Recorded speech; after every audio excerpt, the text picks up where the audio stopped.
You're listening to the Business for Good podcast, the show where you'll hear inspirational stories about companies making money by solving some of the world's most pressing problems. I'm your host, Paul Shapiro, and I'm glad you've joined us.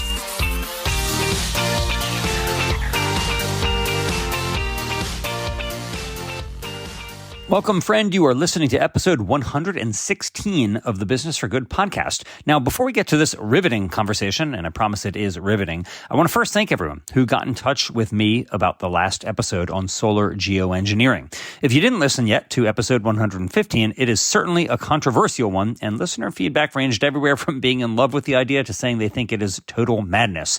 I appreciate and welcome that diversity of opinion. And again, if you didn't listen and you want to know what all the controversy is about, go back and take a listen to episode 115 after this episode. Make Sunsets, the company featured in that episode, certainly has quite the story. Now, speaking of quite the story, if you listen to the show, you're probably already aware that about a week before this episode first airs on July 1st, 2023, the USDA gave its final approval to two cultivated meat startups to start selling their slaughter-free chicken. In what Time magazine called, and I'm quoting, an historic milestone that will irrevocably change the landscape of food, it seems like we'll soon see the very first real meat grown from cells rather than slaughter sold in America. 5 years ago, my book on this topic came out called Clean Meat, and I'm thrilled to tell you that Simon & Schuster is putting out an updated paperback edition, and yes, it will include this important new chapter in the struggle to divorce meat production from animal exploitation. So stay tuned. That's enough of a preamble before getting onto this episode, since just like cultivated meat and what the movement it is trying to foment in this country and indeed around the world, what Rubi Labs is doing is also extremely cool and promising for the entire planet. What started with a small grant from the National Science Foundation to two twin science-y sisters barely out of college is now a startup employing dozens of people that so far has raised more than $13 million to revolutionize how we make clothing. Here's how it works. You already know that plants take in CO2. They convert it into their own biomass, which we humans often like to turn into clothing. Think from cotton and other plants that we like to wear. But what if we could bypass the plants and just capture CO2 being emitted from a factory and convert it with enzymes into fabrics that we could then wear without having to grow the plants in the first place? Not only would this magical process take emissions out of the atmosphere, but they'd also prevent the need to pollute in order to make the clothing that we currently buy. That is exactly what Rubi Labs is doing, displacing the need to grow cotton by harnessing the power of biotech fermentation to capture carbon dioxide from factories and convert it into textiles.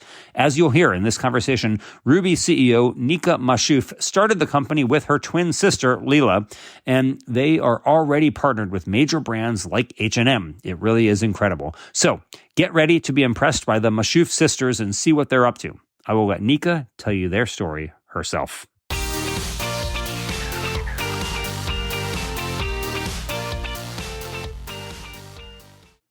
Nika, welcome to the Business for Good podcast. Thank you. Thanks for having me. Oh, it's really great to be on with you. When I first saw a photo of you with your co-founder, I thought, wow, these people look really alike. I don't know which one is Nika. And then I started reading more, and it turns out that your co-founder is actually your twin sister. Yes, identical twins. And it's been great, in case you're wondering. Everyone always asks. I am wondering. I mean, it's tough. Like, there's a company that's called Hungry Planet that you may have heard of. It's a plant-based meat company, and it's run by Todd and Jody Boyman, who are brothers and sisters, not twins, but they are brother and sister. And I always think having a company with family is a really difficult thing, right? Like, you can't really fire your family members. It's like team members can be fired if they don't perform, but family members, you can't really get rid of them. And so I'm wondering, like, how does this work? I mean, I presume you all must have been pretty down with each other in advance of starting the company, but how does it work? Like, if you have disputes, if there's some disagreement on something, like what's the mechanism for resolving something with your twin sister here? Yeah, I think it's a fantastic question. And I also see a lot of companies started with siblings or family members, and there's definitely always a unique set of challenges that come with it. But I think the benefits of it, if it's the right partnership, are very strong. And I think when you're thinking about a co-founder, and when I was originally starting the company, I was actually like looking for co-founders initially. I didn't even know that I would end up starting it with my sister. But I was thinking through like what's important in a co-founder relationship, and trust is so important, and being able to discuss and bounce ideas and have conflicts in a positive way. All of those things are critical to having a strong co-founding relationship. And I think that is what enables me and my sister Layla to be such good co-founders. It's like unbelievable level of trust, and we just understand each other, and we like to say we can argue very efficiently because we've done it like our whole lives. Yeah. So yeah. I'll tell you, like I have found in my own marriage that it is not a good idea to work together. And we have very similar interests and kind of similar professions in some respect, actually. But when we've tried to do projects together, I can assure you it did not promote marital harmony. And so, of course, we do not have the relationship that twin siblings would have. But I admire that. So what was it about Layla that led you to want to start the company? Like, obviously, you're implying the company was your idea. You were looking for a co-founder. You went out in the world, and what you were looking for was actually right there in your own home. So what was it about her? Like, what is the complementary skill set that you all have? Like, what's the division of labor between the two of you at this company? Yeah. Yeah, I really think it ended up being such a perfect match that it was almost like as if it was perfectly planned our whole lives. And maybe I'll like touch on that. We just have like very harmonious skill sets for exactly what we're building. And I think that ended up coming out as I was first like started to conceptualize the idea. And then I would just brainstorm with Layla sometimes, and we prototyped the tech together even before she joined like full time. And it was just so clear that it was a perfect mesh of our skill sets. Maybe if it's helpful, I can start with my background and Layla's and sort of how it started.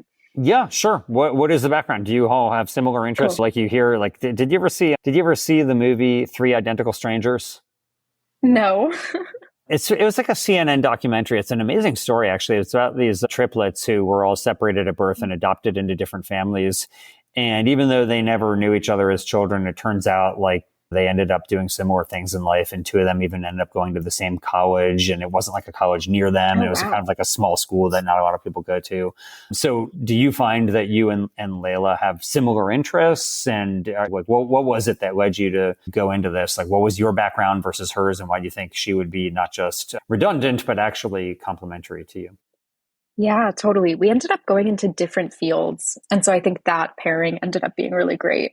I think we both started with a strong passion and inspiration in nature and like natural sciences.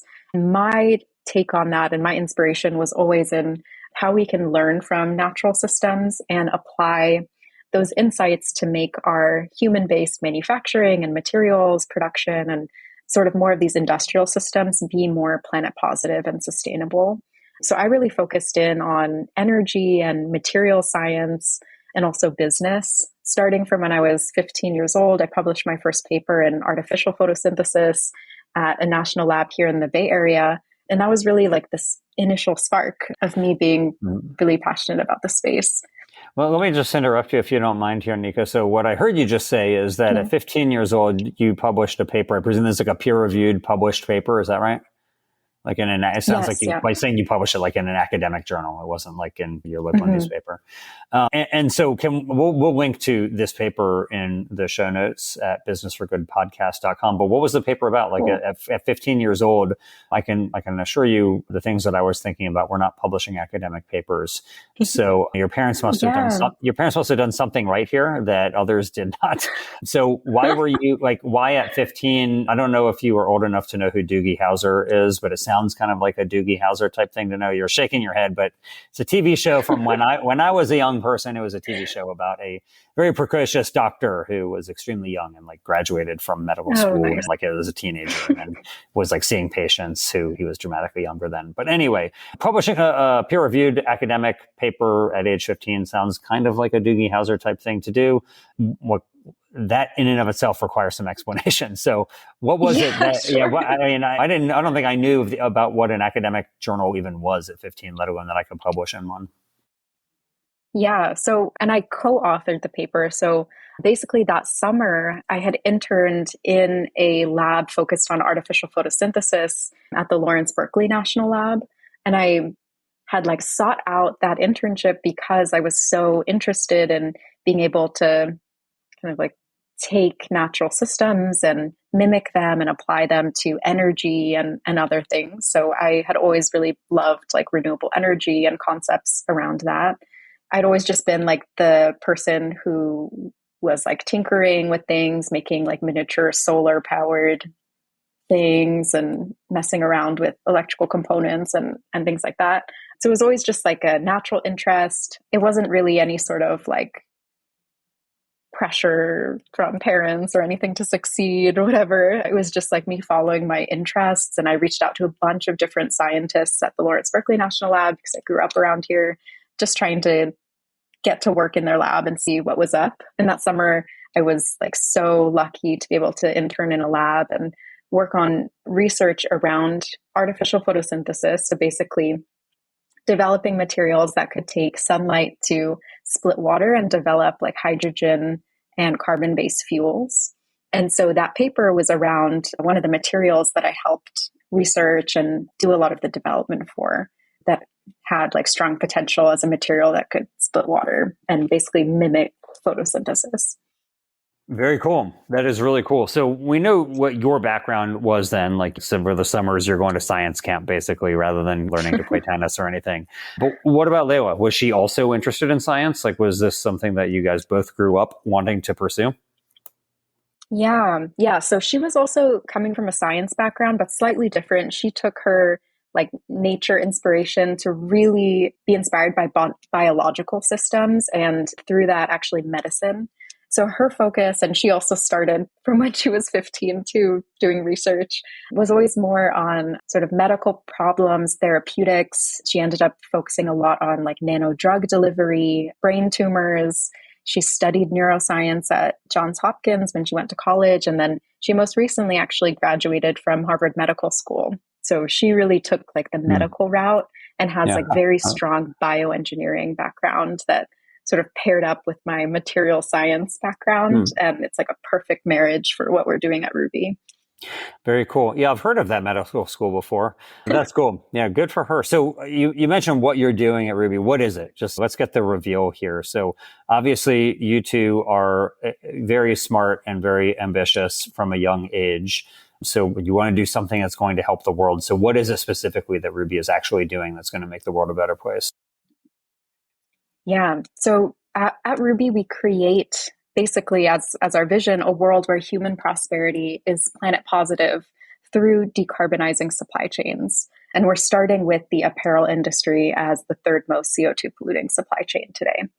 And the tech that we've developed and what we do at our core is inspired by how trees grow. When you think of a tree, it takes in CO2 and then uses that CO2 to produce various different materials and its structure.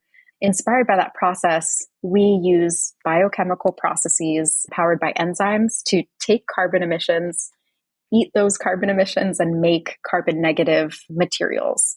And our first material that we're making is a textile. So when you say you're taking carbon emissions, you're not directly capturing from the air. You are seeking more concentrated sources of carbon emissions, right? So our technology actually works on anywhere between direct air capture, so like very dilute CO2, all the way up to very high concentrated. But our business model is to capture CO2 directly at manufacturing facilities. So that's typically around, it's usually, or the manufacturers we're working with are mainly textile mills, but also chemicals manufacturers, energy, food and beverage manufacturers, et cetera. The CO2 that comes out of those facilities, out of the smokestack, is usually like 8 to 20% CO2. So it's more than enough for our system. Cool. As opposed to the atmosphere generally, which is less than 1%. Yeah, exactly. Right. Okay. That's really riveting. So you could theoretically set up shop on a textile plant, capture their CO2, and then create textiles for them to utilize and make a pair of jeans out of. Yeah, exactly. Right. So how do you do it? I know you're using bioreactors, but these are not bioreactors like what many listeners of the show would be thinking of, which are filled up with a liquid and they're growing cells and things like that. You're not doing that. So what's happening inside of the Rubi bioreactor that is taking CO2 from the smokestack of a textile company and converting it back into more textiles? Yeah, so our tech is based on enzymes. So like you said, there's no cells in there. It's not really a typical bioreactor. It's a fully cell-free industrial biocatalysis system. And what that means is you have all these enzymes floating around in our system. They're stabilized using basically some polymer structures that we use to help keep the enzymes intact and active so that they can keep performing their functions even in this industrial environment. The first enzyme in the pathway grabs onto the CO2, does a chemical reaction on it, hands it to the next enzyme, and it basically goes down this cascade and turns that CO2 into the long cellulose chains that then we can make into fiber and textile. So this is a gaseous fermentation that you are, at the end, when you open up the bioreactor, there is a solid that is left in there. And what does it look like? Yeah. So you can actually think of this as like a continuous chemical process. So gas comes in one side. We have a few reactors. They're like filled with enzymes and liquid. The intermediates go through. And then at the end, we separate out the solid cellulose. And I think the best example of what the visual looks like is if you put a piece of paper in water and sort of like melted it down in there, it's sort of like pulp. So that's exactly what it's called, cellulose pulp. And so it's a solid, it comes out very easy to filter. And so you have a downstream process that mechanically dewaters that pulp and turns it into something that's more like a dry cellulose that you could then sell. Yeah. So actually we like directly take that cellulose and put it into the fiber spinning process. It's a little known like big benefit actually for the textile industry that we don't have to dry the cellulose and ship it off somewhere else, or because it's so energy intensive. So that's also like a nice part about our system. We not only make the cellulose through a carbon negative process, but then we can skip some of the processing steps too for the next stages. That's cool. And so is the idea that you will then sell that product as a B2B product for somebody else to make the pair of jeans, or will we be able to one day buy a pair of jeans with the Rubi logo on the back where it would otherwise say Levi's? Yeah, so we're working with a lot of major apparel brands to develop right now sort of pilots and prototype collections, but ultimately we would be a textile supplier to these brands to make the same garments that they would normally make, just replaced with our material. And I think it's one important thing to note is the material we're making is actually the same as a good chunk of the material that they're already using. It's the third most common textile family in the world. It's called man-made cellulosic fibers. And we're just making that same textile. Yeah. And so the cellulosic fibers that are human-made that you're referring to, that's lyocell, right? Exactly. Yeah. Okay. Lyocell, viscose, rayon. Right. Okay. And so you're basically creating kind of like rayon, but instead of making it through either, let's say, like trees or fossil fuels, you're just making it through this type of a gaseous fermentation process. That's exciting. Exactly. That's really exciting. Yeah. And I think the big exciting part of that to a lot of the brands we're working with, and I guess also just from the climate perspective, is when we replace those typical deforestation processes that today go into materials, it's not only that our material sequesters carbon, that's one great piece of the carbon impact, but because it can also replace a traditional manufacturing process that's so carbon intensive, it's both like this carbon mitigation plus carbon sequestration ability that I think is very special and what we're excited about driving carbon impact. Very cool. And I presume, well, first let me say my knowledge of fashion is nil. I have like a few shirts and I just wear them all the time. And if you saw me more than once, I'd probably be wearing the same thing, honestly. So, but I know you have an intense interest in fashion. So was your motivation for starting this company more to do with your lifelong interest in fashion or your passion for protecting the planet? Like which came first for you in this case? Yeah, great question. The planet side came first. And as I was developing the technology, there was actually so many different avenues of materials we could make from CO2. And there still is. The technology we're building is a platform. So we can not only make cellulose from CO2, but we can make things like starches and proteins and lipids. So that's building materials, packaging, food, etc. And it was more of a kind of strategic business decision, like what industry do we focus on first? And I think what was really unique about me and Layla's background growing up and growing up with like a family fashion brand is we had a really good sense of the issues facing the industry today, the need for more sustainable materials, and how much brands are spending to try and find and adopt these more sustainable materials. The reason that is just because apparel and fashion is so central to consumers' personal identity that over the last 5 years, as like the climate movement has been growing, it's been one of the main industries that has actually really started to move and try and adopt new solutions. And typically that's led to greenwashing because there hasn't been a lot of solutions. But what it shows is consumers are demanding like more green things. And at this point, it's sort of like greenwashing is called out a lot. So it needs to be like a real solution.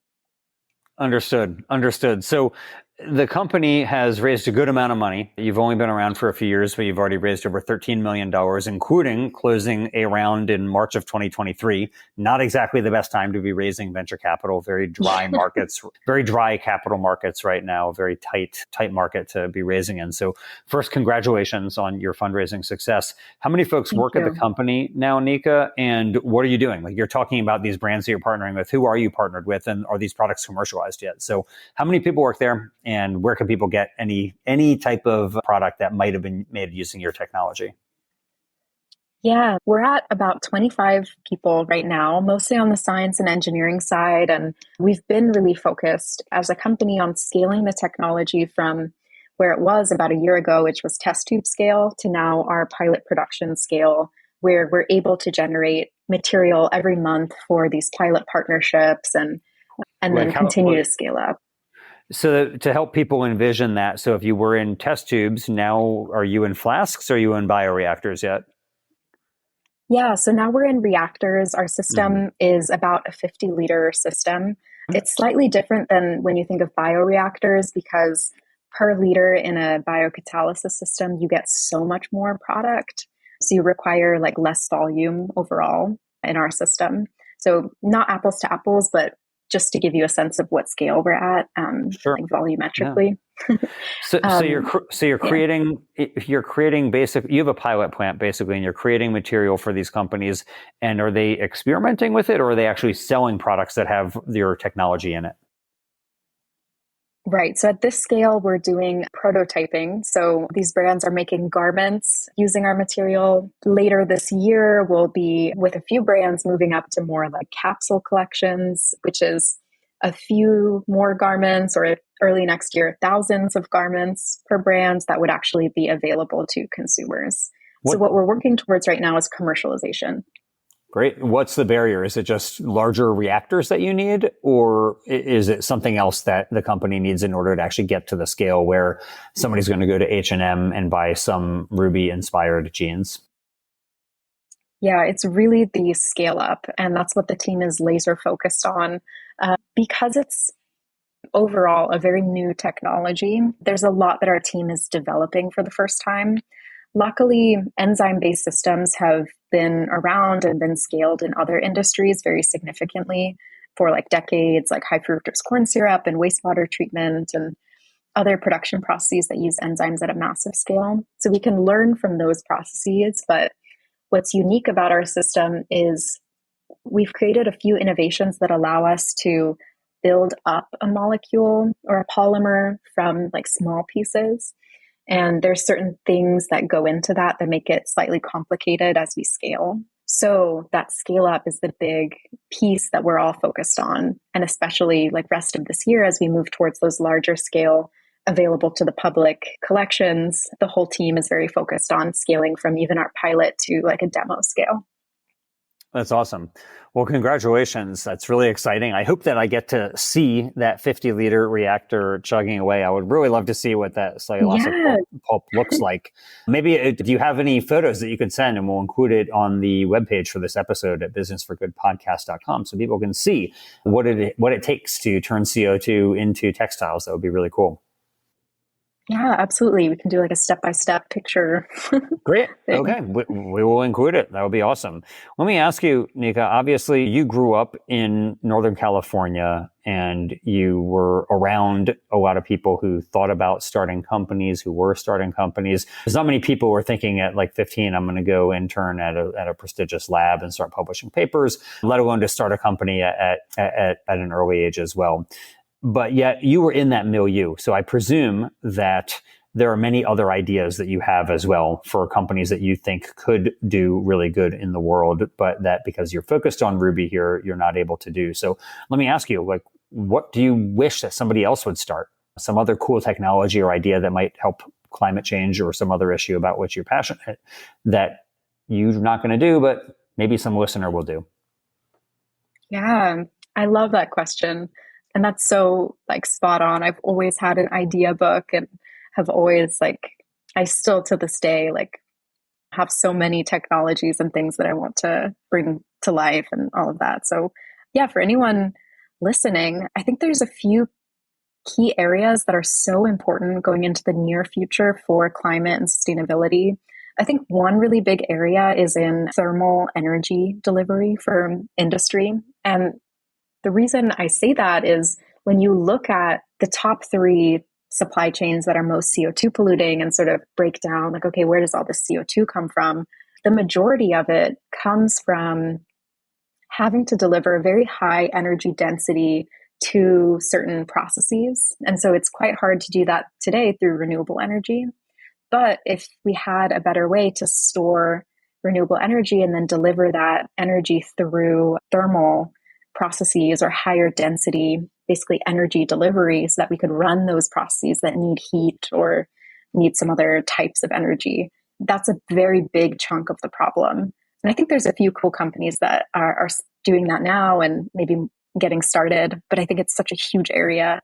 That, and then also just generally, one thing I like to think about is unlocking abundance in areas where there's scarcity. I think one really cool thing that has always caught my attention is sand is a material that's used like so widely in lots of different building materials and concrete and or cement and other things. And this crazy stat where the buildings in Dubai, like it's in a desert, but they ship that sand from Australia because it's just like this certain type of sand that needs to make these materials. And so I think it's a cool problem statement. Like, how can you take all this abundant material, in this case, sand, and turn it into the useful type of material that can then go into our building materials so we don't have to rely on these scarcity principles, or a lot of it ends up like ruining coastline and rivers and that sort of stuff. But yeah, two things that have always been interesting to me. Very cool. Yeah, the sand idea is one that I've thought about because during the pandemic, it was the case that the vials, like the glass vials that the vaccines came in, were like a very special type of sand that is like only from like one beach on the planet, basically, because it had to be able to withstand like super low temperatures. This glass had to like withstand super low temperatures. And so it was like, there was like actually a concern about whether you're making like billions of these vaccines, basically, and each one of them is a separate vial. And there's only so much of that sand. So like, it is an interesting question. Like, how can you create, and maybe it's through an enzymatic process you would be interested in, to convert the sand that you're going to find in the Middle East, to use Dubai as an example, to create something that is more valuable. So Yeah. not many people think of sand when they think about innovation, but maybe that's a ripe one for innovation. That's pretty interesting. All right. Totally. Well, And a great book to go along with that is, I think it's called like The World in a Grain or something like that. And that was the inspo for that idea. Oh, okay. Well, we'll find out the exact title of that book and include it in the show notes at businessforgoodpodcast.com. So if it's not The World in a Grain, look it up on our website and we'll have the actual thing there for you after this episode is recorded. But that's really cool. Yeah, very, very interesting. I'm going to definitely be looking more into that. So you've already recommended one book here, The World in the Grain, or something similar to that. But let me ask you, Nika, like obviously you have been reading for a long time, so maybe there are other books that have been inspirational for you in your own entrepreneurial journey. Are there any books or any other resources that you would recommend to somebody who is inspired by the path that you've taken with Ruby and think, hey, let me recommend this to you because it was useful for me? Yeah, definitely. I think books similar to A World in a Grain or whatever the title is have always been really helpful for me to dive into just specific areas that I might know nothing about or just bring sort of new perspectives and problems to mind. There's another one called Rivers of Power that was very interesting about like issues with fresh water and brackish water in rivers. And I think if you like Google similar books to some of those books, you might find some other great ones. But it's basically overviews of kind of technical or science issues, but with commentary about like current global challenges. And I think the other like holy grail just thing that I think was so helpful for me starting my company was the How I Built This podcast. I've just been listening to that like throughout college, and it was just so helpful to hear so many different perspectives and stories of starting a company. And I think Yeah, it just really gives anyone the skill set. it's really remarkable how many people comment on that podcast, which I also really like. I think it's a great podcast, but it's really remarkable how many people comment on that. And I have hypothesized that there is an entire generation of companies that have been started by people who listened to that podcast who thought that person could do it. Why couldn't I? And I'll tell you, I thought about this with regard to like my own life, because about 5.5 years ago, I put out a book about entrepreneurs who are trying to revolutionize the meat industry by creating slaughter-free meat. And I, before writing the book, thought of these people as like these like superheroes who really were doing this amazing thing and that they must be particularly genius. And upon interviewing them and learning their stories, I realized they are superheroes in some sense, right? They're doing something that's really important for the world, but that many of them had no experience whatsoever prior to starting these companies. It's not like they weren't microbiologists, they weren't food scientists, they didn't have an MBA from Harvard. Like these were just people who cared deeply about a problem, and they decided, I'm going to try to take this on. And that is what I really love about How I Built This podcast, is that that they talked to all these people who had virtually no experience. Like nobody would think, oh yeah, you should be the one to go start a company. Yeah. And yet they still find ways to succeed, and including having a lot of adversity along the way. So I really like hearing those stories. And after writing this book, it's called Clean Meat, I came to the conclusion, like, the people who are doing these are just as dumb as I am. Like, what? If they can do it, why can't I do it? Important. Yeah. No, I think it's such an important realization. And I like constantly remind myself of that, even throughout the starting a company journey, because there's always challenges that you run into.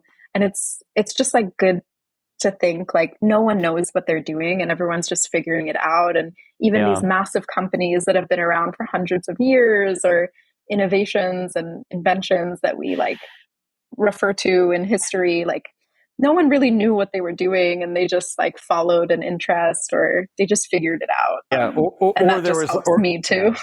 Yeah, or there was like an accident that they didn't intend to happen where they learned something from that. Yeah, right. Okay, well, on that note, it's good to end with some humility here. So I appreciate that very much, Nika, and I really appreciate what you're doing. I'll look forward to hopefully wearing a pair of Rubi jeans sometime, or presumably there will be like Stella McCartney jeans that have been made with Rubi's textiles. But I look forward to that someday. My wife would be particularly happy since I wear the same pair of jeans every day. So that would be a benefit for her as well. So hopefully that'll come to pass soon. But we'll be rooting for your success and looking forward to seeing not just more fundraising success, but more commercialization success, so you can have the impact that you're really seeking to have here. Thank you so much.